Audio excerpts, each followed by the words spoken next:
Hello everyone, welcome to হেনামনির রান্নাঘর।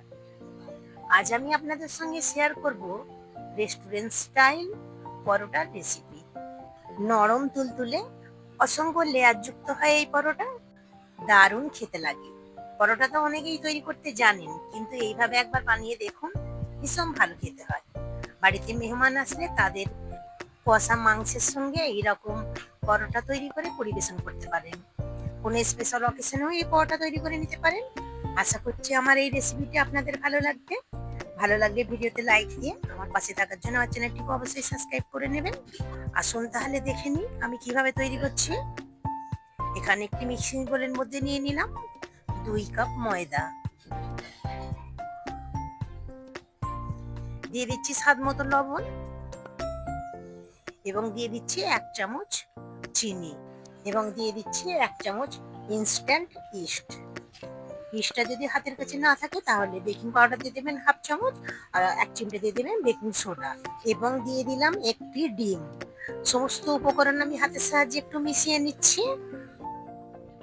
খুব সুন্দর করে মিশিয়ে নেওয়ার পর এখানে আমি কুসুম গরম জল নিয়েছি, অল্প অল্প দিয়ে একটা সফট ডো তৈরি করে নেব।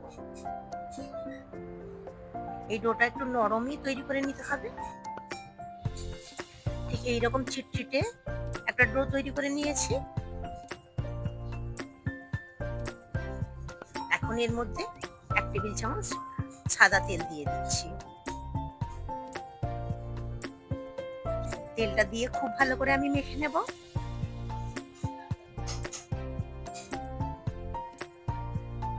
2-3 মিনিট মেখে নেওয়ার পর ঠিক এইরকম ডো তৈরি হয়েছে। এখন উপর দিয়ে একটু তেল আমি মাখিয়ে নিচ্ছি। এখন ঢাকা দিয়ে আমি আধ ঘন্টার জন্য রেস্টে রেখে দেবো। আপনাদের কাছে যদি সময় থাকে 1 ঘন্টার জন্যও রেস্টে রেখে দিতে পারেন, কিন্তু আমি এখানে আধ ঘন্টার জন্যই রেস্টে রেখে দিয়েছিলাম, কারণ আমার হাতে 1 ঘন্টার মতো সময় ছিল না, তাই আধ ঘন্টাই রেস্টে রেখে দিয়েছিলাম। এখন ঢাকনাটা খুলে হাতের সাহায্যে আরো একটু আমি মেখে নিচ্ছি। খুব সুন্দর করে মেখে নিয়েছি। এখন এই ডো থেকে আমি লেচি কেটে নেব। আমি একটু বড় সাইজের পরোটা তৈরি করছি, তাই এই ডো থেকে আমি 5টি লেচি তৈরি করছি। আপনারা যদি ছোট সাইজের পরোটা তৈরি করতে চান, আপনাদের পছন্দ মতো আপনারা লেচি কেটে নেবেন। এখন ঢাকা দিয়ে লেচিগুলোকে একটু সাইডে রেখে দিয়েছি। একটি লেচি নিয়ে এখন আমি বেলে নেব। উপর দিয়ে একটু শুকনো ময়দা সরিয়ে দিলাম। যেভাবে আমরা রুটি বেলে নিই ঠিক সেইভাবে আমি একটি বড় সাইজের রুটি বেলে নেব।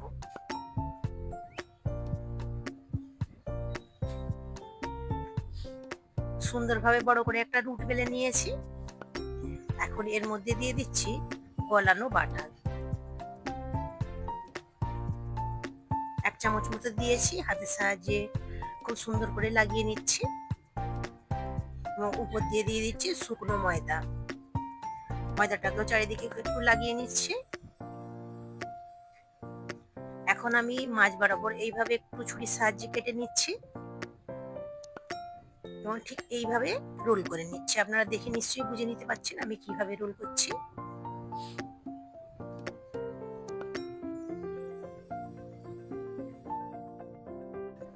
সুন্দর করে রোল করে নেওয়ার পর এইভাবে একটু চেপে আমি গোল শেপ দিয়ে নিচ্ছি। আপনাদের দেখে একটু বুঝে নিতে হবে।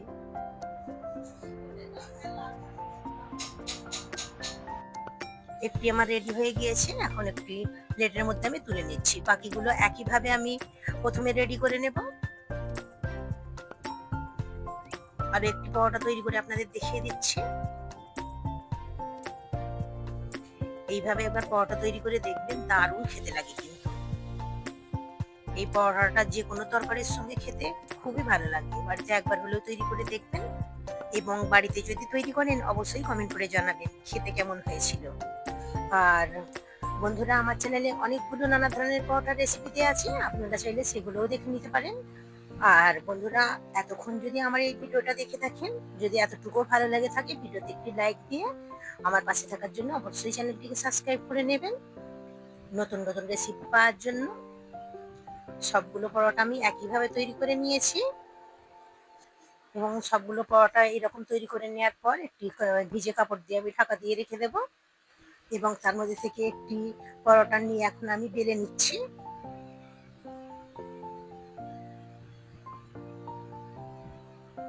আমি আপনাদের আবারও বলে দিচ্ছি যে আপনারা যদি ছোট সাইজের পরোটা তৈরি করতে চান তাহলে ছোট সাইজের পরোটাও তৈরি করে নিতে পারেন।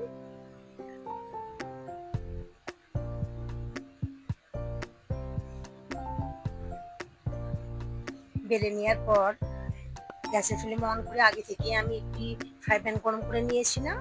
পরোটাটা দিয়ে আগে আমি একটু উল্টে পাল্টে সেঁকে নেবো খুব ভালো করে।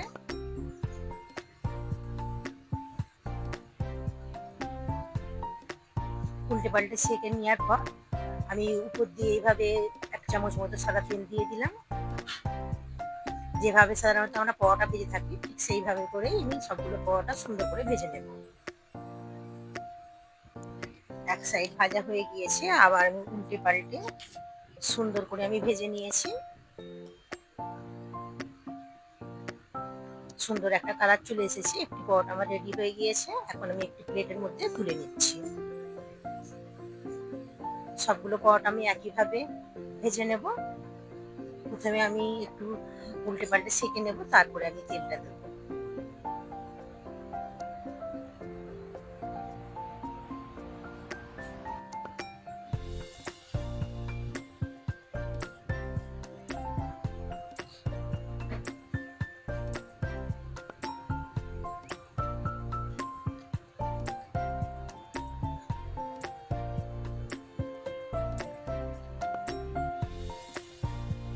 সবগুলো পরোটা আমার সেঁকা হয়ে গিয়েছে। এখন আমি একটি প্লেটের মধ্যে পরিবেশন করে আপনাদের দেখাচ্ছি। এইভাবে একবার অবশ্যই পরোটা তৈরি করে দেখবেন, খেতে কতটা যে মজার হয় আপনারা তৈরি না করলে বুঝতে পারবেন না। বাড়িতে কোনো গেস্ট আসলে কিংবা গেস্ট আসার কথা থাকলে আগে থেকেই আপনারা এই পরোটাটা তৈরি করে রেখে দিতে পারেন, অনেকক্ষণ পর্যন্ত নরম তুলতুলে থাকবে এবং যে কোনো অকেশনেই আপনারা এই পরোটাটা তৈরি করে নিতে পারেন। কষা মাংসের সঙ্গে এই পরোটাটা খেতে খুবই ভালো লাগে। একটি পরোটা আপনাদের ছিঁড়ে দেখিয়ে দিচ্ছি। আমি এখানে কষা মাংসের সঙ্গেই পরিবেশন করেছি। আশা করছি আমার এই রেসিপিটি আপনাদের ভালো লেগেছে। ভালো লাগলে আবারও আমি বলছি আমার চ্যানেলটিকে অবশ্যই সাবস্ক্রাইব করে দেবেন এবং একটি লাইক দিতে কিন্তু ভুলবেন না। এবং রেসিপি ভালো লাগলে আপনাদের মূল্যবান কমেন্ট অবশ্যই করবেন। Thanks for watching.